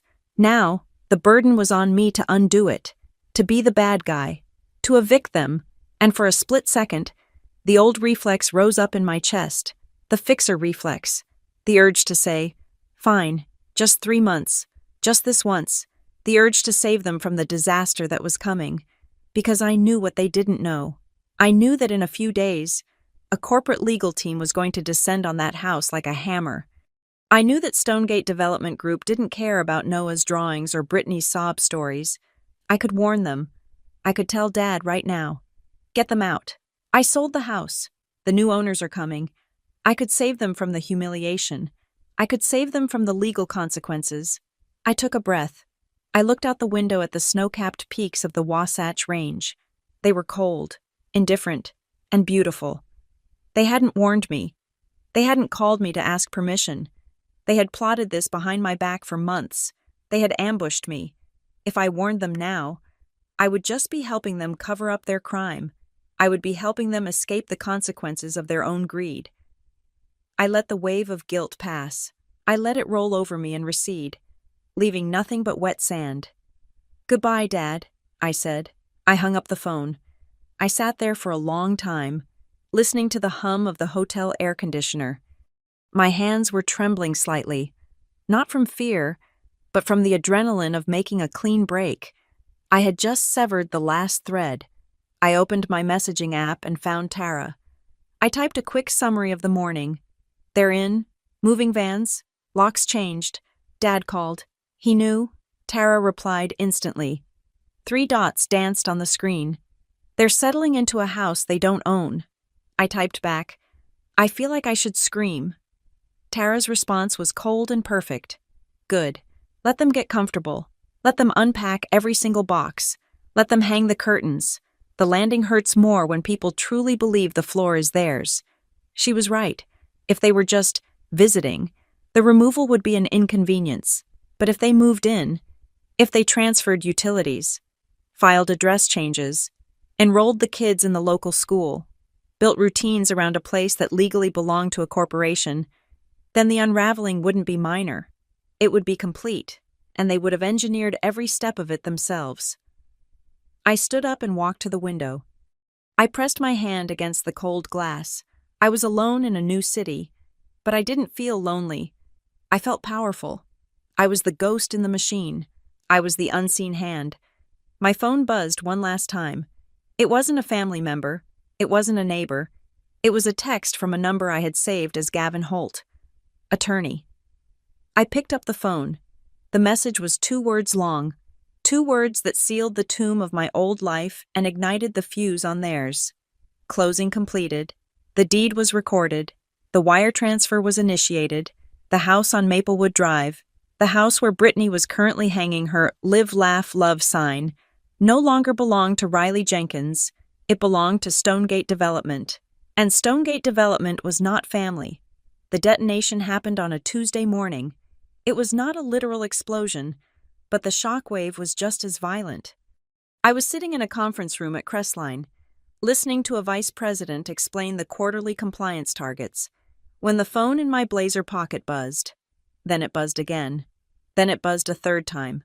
A long, angry vibration that rattled against my ribcage. I slid my hand into my pocket and silenced it without looking. I was a professional. I was the new senior risk analyst. I was not going to let family drama interrupt a discussion on supply chain liability. But the phone did not stop. It began to heat up against my hip. The vibrations came in a staccato rhythm buzz. Buzz, buzz like a frantic heartbeat. I glanced at my watch. It was 10 in the morning in Salt Lake City, which meant it was noon in Columbus. I knew exactly what had happened. Stonegate Development Group had arrived. Based on the timeline Gavin had given me, the new owners had likely just posted the official notice to vacate on the front door. They would not have knocked politely. They would not have asked for a chat.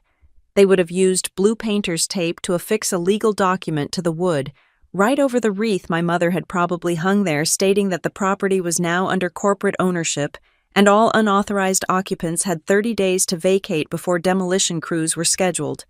30 days, not a negotiation, not a request, a deadline. By the time I excused myself from the meeting an hour later and walked to the quiet sanctuary of the restroom, my lock screen looked like a crime scene. 79 missed calls.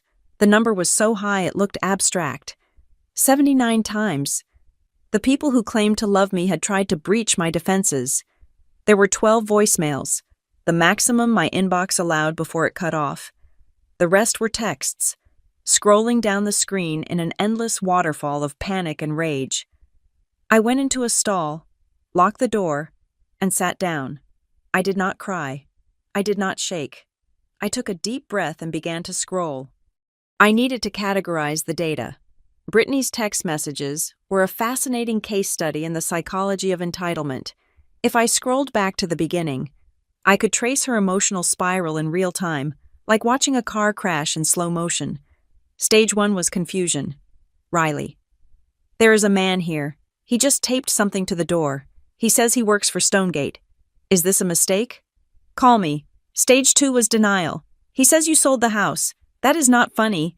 Tell me this is a prank. Why aren't you answering? Pick up the phone. Stage 3 was anger. This was when the reality set in. You sold it. You actually sold it. We just unpacked the kitchen. How could you do this to us? You knew we were moving in. You are sick. You are actually sick. Stage 4 was guilt, weaponized and sharp. Mom is crying. I hope you are happy. She is sitting on the floor crying because she can't believe her own daughter would throw us out on the street. Do you hate us that much? What did we ever do to you except love you? Stage 5 was threats. I am telling everyone. I am posting this on Facebook. Everyone is going to know what a selfish, cold-hearted bitch you are. You better fix this.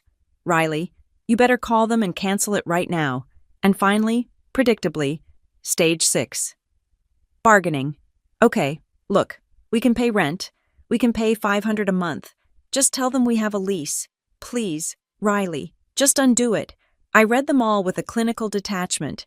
It was like reading a script I had already memorized. She moved through the stages of grief. But she never once hit acceptance, and she certainly never hit accountability. Not once in those 50-plus messages did she say, "We shouldn't have broken into your house." Not once did she say, "We should have asked." I switched apps to my email. There, sitting at the top of my inbox, was the missive from my mother. The subject line was in all capital letters. What have you done? I opened it. It was a wall of text, devoid of paragraph breaks, written in the frantic, breathless style of a woman losing control of her kingdom. Riley Marie Jenkins, I do not know who you are anymore. A stranger came to the door today and treated your father like a criminal. They told us we were trespassing. Trespassing, in my daughter's home. How could you go behind our backs like this? We are family. We help each other. We do not sell homes out from under our flesh and blood. You have embarrassed us. You have shamed this family. Brittany is a wreck. The children are confused. You need to call this company immediately and tell them it was a misunderstanding. Tell them you have tenants. We can fix this if you just call me right now. The irony was so thick I could taste it. How could you go behind our back, she asked. This from the woman who had orchestrated a secret move-in, changed my locks, and tried to establish residency while I was supposedly away on a business trip. She was furious not because I had betrayed her, but because I had outplayed her. I had taken her tactics, secrecy, and speed, and I had used it to nuke her strategy. Then there were the texts from Kyle. Kyle, the man who had been changing my locks in the video with that smug grin, was now flailing. His messages were a pathetic blend of machismo and begging. This is illegal, he wrote at 12:14 p.m. You can't just evict us. I have looked it up. Squatter rights are real. We have mail here now. I'm going to contact legal counsel. You are going to hear from my lawyer. I almost laughed out loud in the quiet restroom. Kyle did not have a lawyer. Kyle did not have money for a lawyer. Kyle probably didn't even know a lawyer. 2 hours later, the tone shifted. Hey, he wrote at 2:30 p.m. If we have to leave, we need cash for a deposit on a new place. We spent everything on the movers. Can you at least cover a deposit somewhere like $2,000?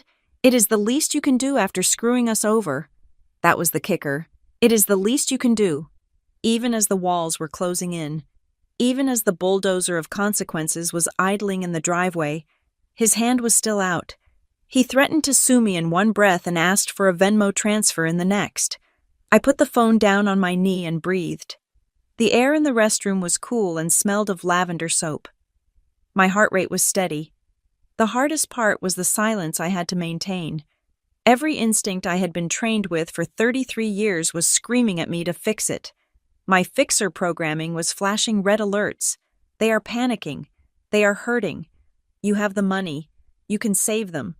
I could call Stonegate. I could ask for an extension. I could send Kyle the $2,000 so they wouldn't be homeless. But then I remembered the video. I remembered the face-down photos. I remembered the phrase, "She never fights back." If I fixed this, I would be teaching them that there are no consequences for theft. If I sent money, I would be paying them a ransom for my own freedom. I picked up the phone again. I did not reply to anyone. Instead, I opened my notes app and documented everything. I took screenshots of the threats. I took screenshots of the guilt trips. I saved the voicemails where my mother went from weeping to screaming in the span of 30 seconds. I wasn't doing this for revenge. I was doing it for sanity. My family had a superpower. They could rewrite history. In a month, they would tell the story of how Riley went crazy and kicked them out for no reason. They would erase the part where they broke in. They would erase the part where Brittany tried to sell my house behind my back. I needed the receipts. I needed the timestamps. I needed the proof that I was not the villain. But the victim who finally stood up, I walked back to my desk. The office was humming with low, productive energy. People were typing. A printer was rhythmically churning out pages. Nobody here knew that my sister was currently screaming at a piece of paper taped to a door 2,000 miles away. Nobody knew that my mother was calling me a traitor. I sat down and opened a spreadsheet. I forced my brain to focus on risk vectors and compliance percentages. It was a strange sensation, living in two worlds simultaneously. In one world, I was a competent, respected professional building a new life. In the other, I was a fugitive daughter watching her old life burn down through a 5-inch screen. Around 3 in the afternoon, Tara texted. She didn't ask for an update. She knew. "They are pulling the kids card, aren't they?" she asked. I replied. Every other text. "Where will Noah sleep? How can you do this to Emma?" Tara's response came back instantly. Bold and clarifying. "Riley, listen to me. Noah and Emma have parents. It is the parents' job to decide where they sleep, not the aunts. If they end up in a bad spot, it is because their parents spent their money on a moving truck for a house they didn't own instead of a deposit on an apartment. Do not own their failure." I read that message 3 times. Do not own their failure.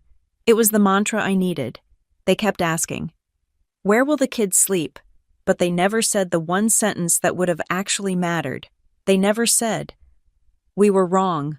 They never said, "I am sorry we violated your trust." They only spoke in the language of consequences, never the language of accountability. At 5 o'clock, I shut down my computer. The sun was setting over Salt Lake City, casting long purple shadows against the mountains. The snow looked blue in the twilight. My phone was still vibrating. The count of missed calls had ticked up to 84, then 85. I walked out of the building and into the cold, crisp air. It was 10 degrees outside, bitter and clean. I took a deep breath, letting the freeze burn my lungs. I took my phone out of my pocket. I looked at the notifications one last time. A new text from Brittany. "You are dead to us." I looked at the text. It was meant to be a punishment. It was meant to crush me.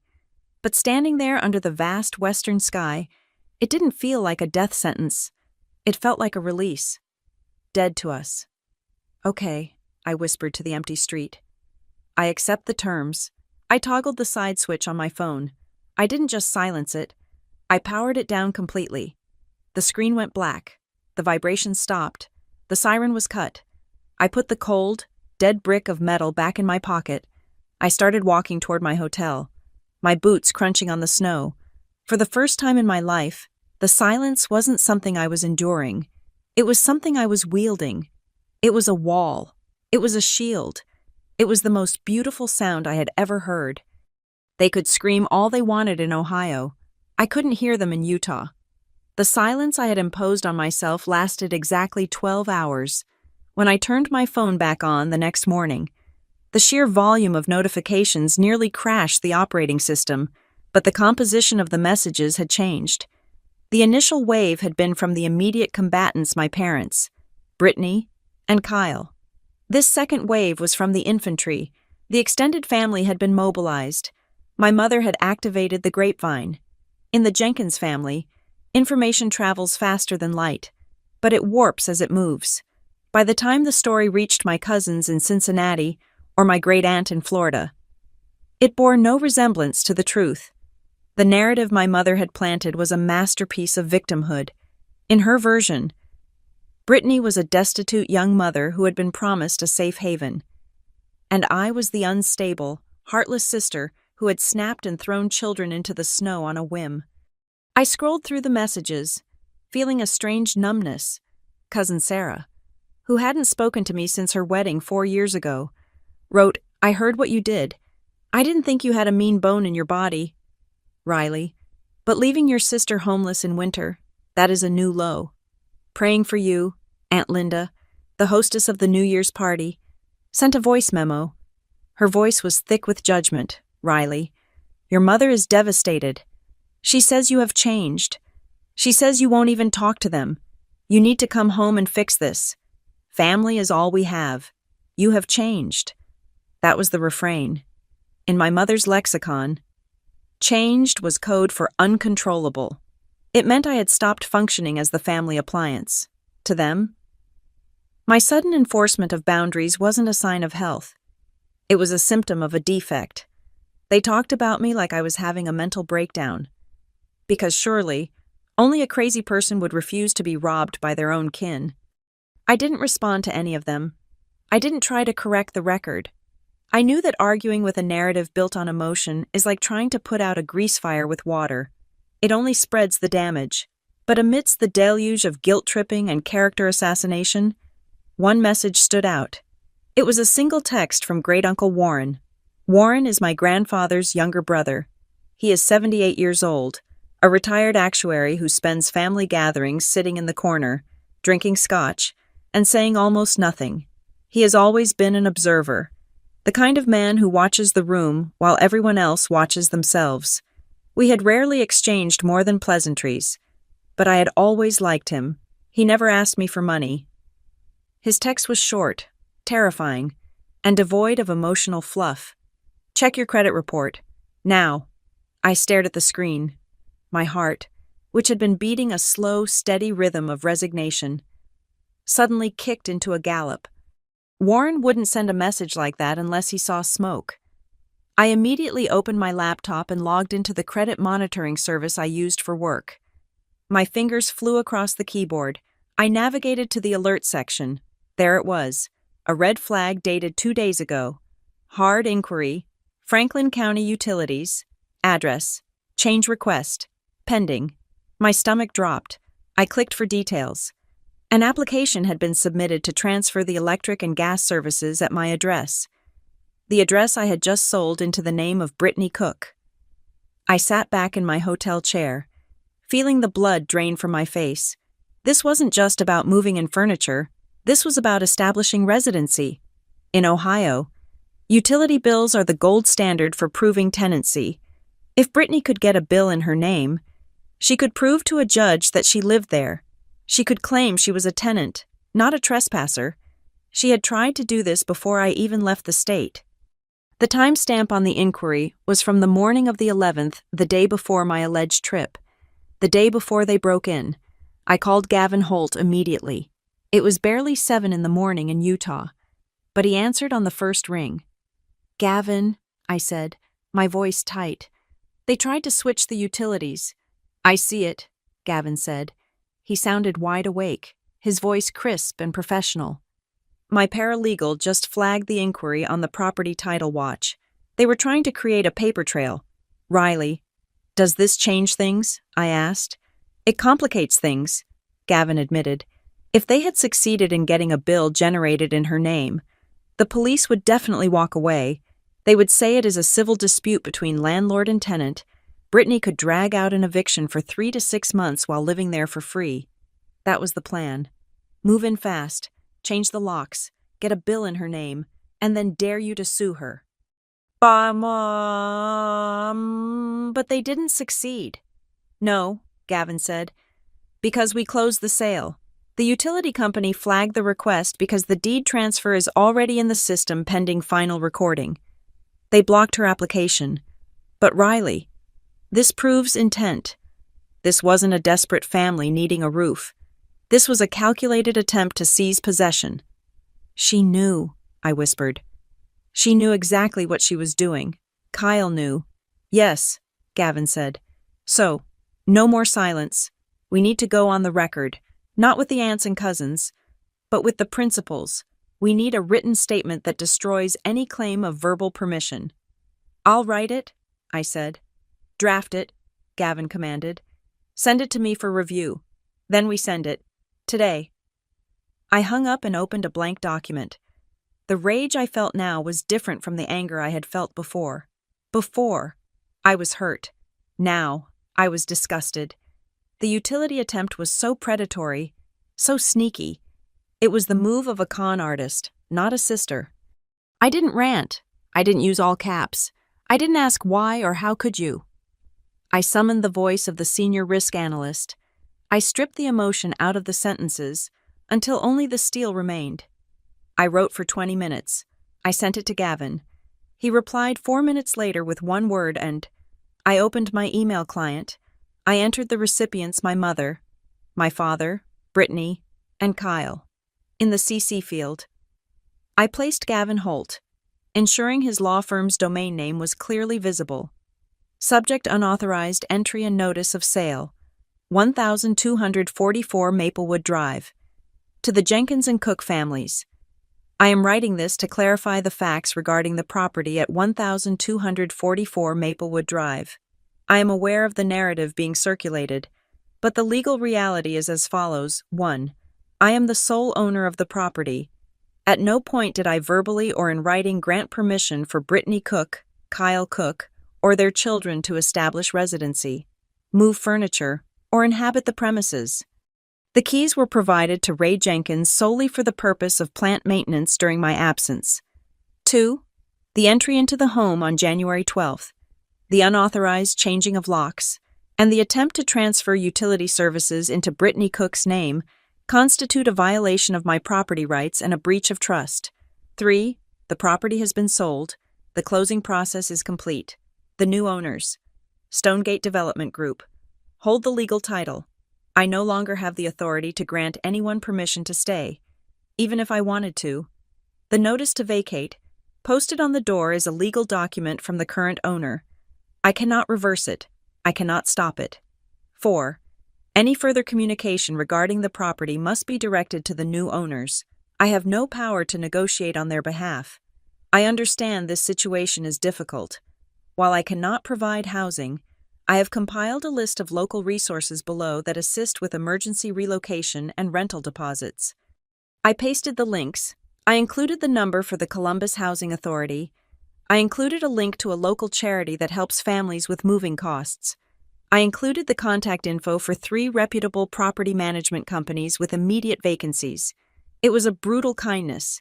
It was me saying I will help you find a solution, but I will no longer be the solution. I hit send. The response was instantaneous. It was as if they had been sitting around the phone waiting for me to break. Brittany replied first. She didn't address the utility theft. She didn't address the sale. She went straight for the emotional jugular. You are cold. Riley, I don't even know who you are. Sending me links to the housing authority. Like I am some charity case, I am your sister. You treat strangers better than this. I hope your money keeps you warm at night because you have no family left. Then my mother. Her email was shorter than the first one, but heavier. I don't recognize you. The daughter I raised would never hide behind a lawyer. The daughter I raised would never CC an attorney on an email to her own father. You have lost your way. Riley, God help you. And finally, Kyle. His text came through to my phone, bypassing the email chain. This isn't over. You think you're smart? You think you can just run away to Utah and hide? We'll see about that. I read them all. They hurt. I won't lie and say they didn't. It hurts to be called a stranger by the woman who gave birth to you. It hurts to be called cold by the sister you spent a lifetime protecting. But the hurt was dull, like a bruise, not sharp like a wound. I sat there, looking at the city of Salt Lake. I was alone. My family had declared me an enemy because I refused to be a victim. Then, my phone buzzed again. I hesitated to look. I expected another cousin, another aunt, another flying monkey sent by my mother to throw stones. But it was Uncle Warren. He must have heard the explosion. My mother must have called him, wailing about the email, about how cruel I was to send housing links instead of cash. I opened the text. Proud of you. It read. I blinked, tears stinging my eyes for the first time in days. Your grandfather would have been proud too. The text continued. Don't negotiate with people who steal and call it love. Keep going. I stared at those words. People who steal and call it love. That was it. That was the summary of the last 10 years of my life. They stole my time. They stole my energy. They stole my money, and they wrapped it in the language of family obligation. They called it love, but it was just looting. Uncle Warren saw it. He had probably seen it for years. He had sat in the corner with his scotch and watched them drain me dry. And now, finally, he was speaking up. I didn't reply to Brittany. I didn't reply to my mother. I didn't reply to Kyle. I replied to Uncle Warren. Thank you. I typed. I'm not stopping. I closed my laptop. The email was sent. The legal line was drawn. The truth about the utilities was out. Even if they wouldn't admit it to me, they knew that I knew. The power dynamic had shifted. They were no longer the poor, confused victims. They were the caught perpetrators. And I was free. I had 1,200 miles and a mountain range between me and their chaos. I had a job that valued my skills. I had money in the bank that was solely mine. And I had one old man in Ohio who knew the truth. That was enough. The deadline was approaching like a storm front. We were 3 days away from the 30-day vacate notice expiring, and the silence from Ohio had broken. It was not replaced by acceptance, but by a frantic, last-ditch attempt to drag me back into the fold. Brittany sent the text on a Tuesday. It was surprisingly polite, which immediately made me suspicious. She proposed a family meeting. She said Mom and Dad wanted to sit down, clear the air, and find a solution that worked for everyone before the sheriff arrived. She asked me to fly home. She said it was time to heal. I knew exactly what this was. It was an ambush. They wanted me in the room, physically present, so they could deploy their combined emotional artillery. They wanted to cry in my face, hold my hands, and guilt me into calling Stonegate to stop the eviction. They thought that if they could just get me within grabbing distance, I would revert to the old Riley the compliant, check-writing Riley. I agreed to the meeting, but I set the terms. I would not fly to Ohio. I would attend via speakerphone, and I told them clearly that I would have a witness on the line. I did not tell them the witness was Gavin Holt, my attorney, who would be listening on mute, recording the entire interaction for potential restraining order evidence.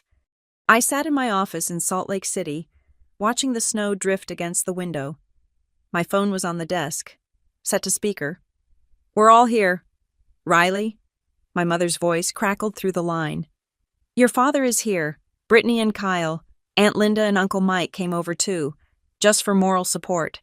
Of course they did. She had packed the jury box. Okay, I said. My voice was steady. I am listening. My mother started. It was a performance worthy of an Academy Award. She spoke about the sanctity of family. She spoke about how hard it was to sleep at night knowing her 2 daughters were fighting.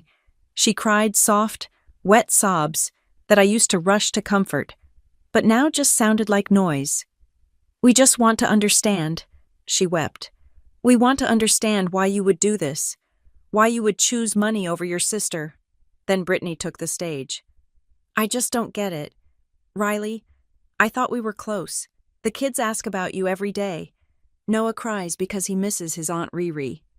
And now we have to tell him that his aunt is the reason he loses his bedroom. How am I supposed to explain that? Then Kyle, playing the role of the outraged protector. It's cowardly, Riley, hiding out in Utah while we deal with the mess you made. You entrap us. You trick us into moving in, and then you pull the rug out. It's sick. I let them finish. I let the silence stretch out for a full 10 seconds after Kyle stopped talking. I could hear them shifting in their chairs. They were waiting for me to apologize. They were waiting for me to crack. Are you done? I asked. Riley, please, my mother said. Just say you're sorry and help us fix this. I have a list, I said. I am going to read it, and I want you to listen to every word. I picked up my notebook. Point 1, I said. I did not trick you. I heard you, on Christmas Eve, while I was washing the dishes you dirtied. I heard the entire conversation in the kitchen. I heard Mom say, Riley won't call the cops. She never fights back. I heard Kyle say you should change the locks to make it official. I heard the plan to use Dad's emergency key to invade my home while I was away. It wasn't a misunderstanding. It was a conspiracy. There was a gasp on the line. I assumed it was Aunt Linda. Point 2, I continued, ignoring the shock. Uncle Warren told me to check my credit report. I know about the utility fraud. Brittany, I know you tried to put the gas and electric in your name on January 11th. 2 days before you allegedly surprised me, you weren't visiting. You were establishing residency to squat. That's not true, Brittany stammered, but her voice was weak. It is documented, I said coldly. And point 3, Stonegate Development Group informed my attorney that a woman claiming to be my representative contacted them 3 months ago. She tried to negotiate a leaseback deal. That woman was you.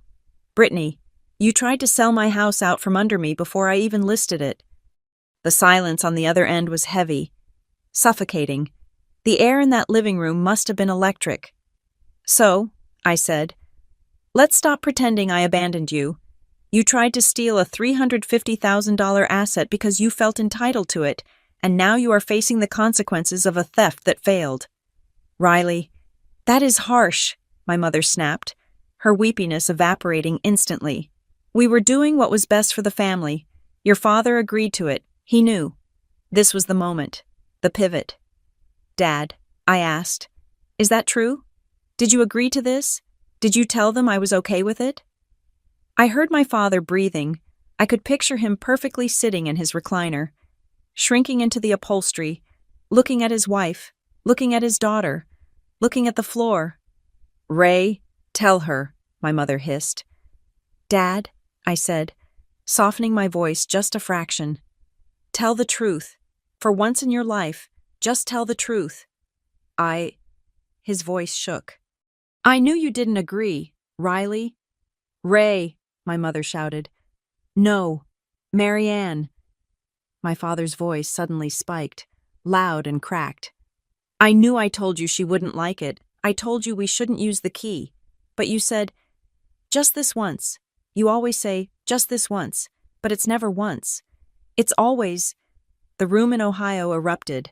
I heard Aunt Linda muttering, oh my God. I heard Brittany start to sob, but this time it sounded real. The terrified sobbing of someone whose shield has just shattered. You pressured him, I said, driving the nail home. You bullied him into giving you the key, just like you bullied me for 10 years. But I am not there anymore. Mom, the bullying doesn't work across state lines. My mother's control broke. I was trying to help, she screamed, her voice distorting the speaker. I was trying to keep this family together, you ungrateful child. You have ruined everything. I didn't ruin it, I said. I just refused to pay for it. I signaled Gavin on the other line. He sent a text. Enough. Hang up. The eviction stands, I said. Stonegate takes possession on Monday. Get out. I ended the call. I sat in the silence of my office, and I felt my shoulders drop 2 inches. It was over. The truth was out. My father had finally, after 30 years, broken script. The extended family now knew that this wasn't an abandonment. It was a failed coup. The resolution was not cinematic. There were no police sirens or handcuffs. The real world is often boring in its finality. Stonegate Development Group sent a representative and a sheriff's deputy to the house on Monday morning. Brittany and Kyle, realizing the game was truly up, had already packed. They moved out. They didn't go to a homeless shelter. They didn't freeze on the street. They did exactly what I knew they would do. They moved into my parents' house. The irony was so rich it felt like a dessert. My mother had orchestrated this entire scheme because she wanted Brittany to have a home, but specifically, she wanted Brittany to have my home. She wanted the credit for saving Brittany without the inconvenience of living with her. Now, her plan had backfired spectacularly. I heard from Uncle Warren a week later. He told me the scene at my parents' house was chaos. Brittany and Kyle were in my old bedroom. The kids were sleeping in the den. Kyle's hustle equipment was cluttering the garage. The noise was constant. The bills were skyrocketing. My mother, who prized order and quiet control above all else, was now living in the middle of the hurricane she had tried to divert toward me. She wanted to extend her kingdom into my territory. Instead, her kingdom had been invaded by her own troops. 3 weeks later, I received a text from Brittany. It was the first time she had reached out since the eviction. "Hey," it read, "just wanted to let you know, Kyle got a job at a warehouse. It's not much, but it's a start. We are looking for a small apartment in Reynoldsburg, trying to get back on track." There was no apology. There was no, "I'm sorry I tried to steal your house." There was no, "I'm sorry I demonized you to the family." Just a statement of facts, testing the waters, seeing if I would offer a congratulations or, God forbid, a housewarming gift. I looked at the message. The old Riley would have said, "Oh, that's wonderful. Let me know if you need help with the deposit." The old Riley would have been so desperate for the connection that she would have bought the ticket back onto the merry-go-round. I typed 4 words, "I'm glad you're stable." I hit send. Then I put the phone down and went back to my life. And what a life it is. I live in a small apartment in Sugar House now, near the mountains. It is half the size of my townhouse in Ohio, but it feels twice as big because it is entirely mine. I have a new routine. I hike on Saturdays. I drink coffee that isn't burnt. I have a savings account that I have nicknamed the Exit Plan, though I don't plan on needing it to escape my family again. Now, it is just for me, for travel, for the future. I realize something in the silence of the Utah mountains. We are taught that family is everything, that we owe them our blood and our bone, but the moment you stop dispensing resources is the moment you learn what you were actually worth to them. When the ATM stops dispensing cash, you see who kicks the machine and who walks away. They kicked the machine. They screamed at the machine. But eventually, they had to go find another way to pay for their lives. I didn't lose a family. I lost a parasitic infection. And looking at the sunset over the Great Salt Lake, painting the water in stripes of gold and violet, I have never felt healthier.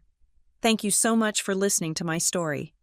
I would love to know where you are tuning in from. Are you listening while driving, cooking dinner, or maybe hiding in the bathroom at work like I used to? Let me know in the comments below. I read every single one. If you enjoyed this story and want to hear more about standing up for yourself, please subscribe to the channel Lily Revenge Stories. Hit that like button and smash the hype button to help this story reach more people who might need the courage to set their own boundaries.